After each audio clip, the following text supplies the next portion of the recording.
Good morning! Today is Sunday, so right now I will going to Budapest para magsimba. Kaya ayan, samahan nyo ako mga idolo. Tara! After ko pala maligo dahil malamig sa labas, nagsuot lang ako ng sweater na black. Gustong gusto ko pala tong sweater na black kasi napaka-comfortable sa katawan niya.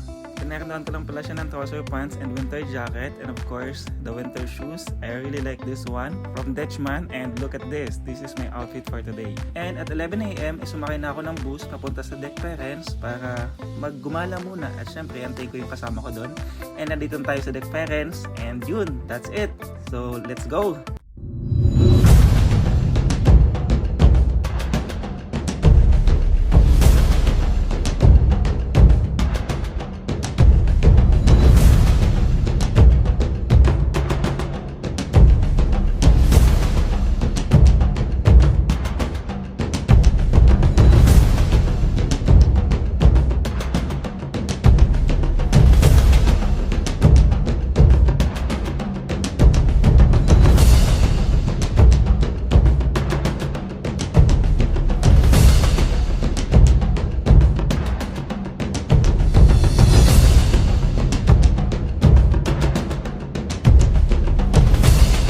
Dahil sobrang lamig pala dito sa labas guys, pumasok muna kami dito sa Starbucks para magkape.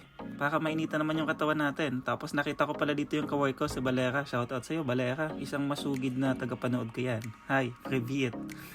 Tingnan nyo naman guys, napakakapal ng fog dito sa harap ng Buda Castle.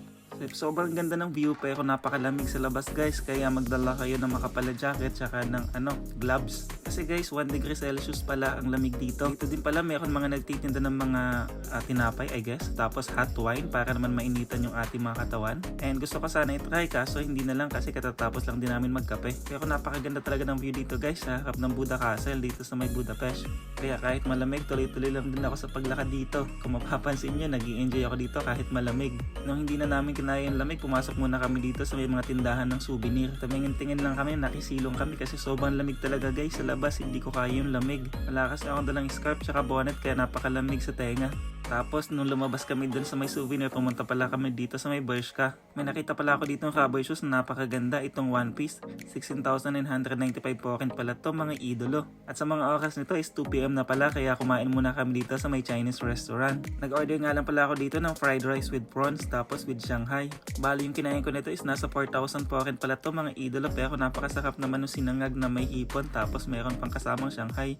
Tapos nilagyan ko pala ng chili garlic. Hindi pala chili garlic yun mga idolo, paprika. At sa mga oras nito is 3 PM na pala. 4 PM pa lang start ng misa. Kaya after din namin kumain is dumiretso na rin kami dito sa simbahan. 4 PM pa lang start ng English Mass dito sa Budapest, dito sa St. Stephen Church. Napakaraming tao talaga dito sa St. Stephen Church. Ang dami ding mga Asian tsaka mga Pinoy na makikita dito na nagsisimba.